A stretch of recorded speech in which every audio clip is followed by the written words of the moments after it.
ఆ పురుగులు ఇక్కడ వచ్చి పంట ఇదైపోతుందని చెప్పి ఈజీగా ఉంటుందని చెప్పి మేడం అక్కడ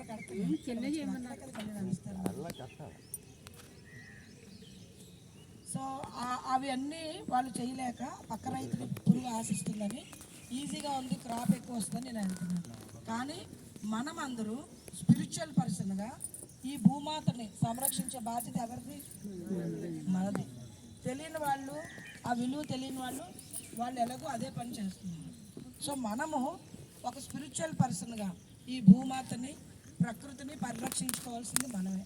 అందుకని మనం అందరూ కూడా ప్రతి క్యాంపులో ప్రతి చోట మన పిరమిడ్ మేనిఫెస్టోలో కూడా ప్రకృతిని కాపాడుదాం, పర్యావరణాన్ని రక్షించుకోవడం మనది మనది పెట్టుకున్నాం అజెండాలో కూడా. మనము అవన్నీ చేస్తామని. సో మనమే వారియర్స్. ఎవరికైతే సత్యం తెలుసో, ఎవరైతే కొంచెం మన కష్టం తీసుకొనైనా సరైన ప్రాక్టీస్ చేయాలనుకుంటాం వాళ్ళే మనం చేయగలం. ఇందులో స్పిరిచువల్ ఫార్మింగ్లో ఏంటి అంటే, ఒకటి ఇందాక మేడం చెప్పినట్టుగా విత్తనాలనే పిరమిడ్లో పెట్టడం. పిరమిడ్లో పెట్టి ఆ విత్తనాలని ఎనర్జైజ్, ఎలా అయితే మనం పిరమిడ్లో ధ్యానం చేస్తే ఎనర్జీ వస్తుందో, ఆ విత్తనాలని పిరమిడ్లో పెట్టడం వల్ల ఎనర్జైజ్ అవుతాయి, అంటే శక్తిని తీసుకుంటాయి.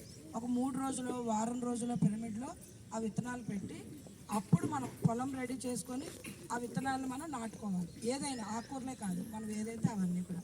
చాలామంది మన పిరమిడ్ రైతులు వాళ్ళు ఈ పిరమిడ్ పద్ధతిలో ఏకంగా వరి కూడా వేశారు.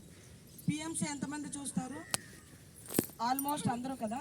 పిఎంసీలోకి వెళ్ళి రవిరాజ్ గారు ఆధ్యాత్మిక వ్యవసాయం అని చూడండి. ఆయన ఏకంగా వరి పొలం మొత్తం పిరమిడ్ యాంగిల్స్ ఫామ్ చేసి మెడిటేషన్ చేసి కంప్లీట్గా చేసి ఎన్ని బస్తాలు అయినా ప్రొడక్టివిటీ పెరిగిందో చాలా క్లియర్గా మొత్తం చూపించారు. ఏదో మాట వరుసకి సబ్జెక్టుగా కాకుండా. అలాగే మన కొట్టాల ప్రభాకర్ గారు అక్కడ పండించే కాయగూరలు ఏదైతే అన్నదానం చేస్తారో, ఆకుకూరలు మొత్తం ఈ సేంద్రియ ఎరువులతోనే ఆధ్యాత్మిక వ్యవసాయం చేస్తారు. ఇంతకుముందు ఆయన సేంద్రియ ఎరువుల్లో కలెక్టర్ అవార్డు కూడా తీసుకున్నారు.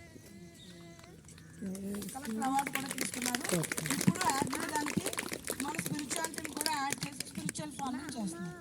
సో స్పిరిచువల్ ఫార్మర్స్ ఏం చేస్తారు? ఈ పిరమిడ్ శక్తిని, ధ్యానాన్ని యాడ్ చేస్తారు. సో అలాగ పిరమిడ్లో పెట్టిన విత్తనాలను అక్కడ నాటిన తర్వాత ఏం చేయాలి? మెడిటేషన్ చేయాలి. మెడిటేషన్ ఎందుకు చేయాలి? ఎనర్జీ మనము ఆసాన్ చేయడం ఒకటైతే, ప్రకృతి మాతని పంచభూతాలతోనే కదా అంతా నడుస్తుంది. ఈ ఇక్కడున్న పురుగు పుట్ర మొత్తం తినేసాయి అనుకోండి, మనం వేసింది మనకు వస్తుంది ఆ పంట. మనం ధ్యానం చేసేటప్పుడు ఈ సమస్త జీవకోటి నాకు సహకరించాలి, మనం దానికి హామ్ చేయము, అది మనకి హామ్ చేయొద్దు అని చెప్పి మిత్ర పురుగులు కూడా ఉంటాయి తెలుసా చాలామందికి. శత్రు పురుగులు, మిత్ర పురుగులు అంటే అవి ఉంటేనే, వానపాములు ఉంటే ఏం చేస్తుంది?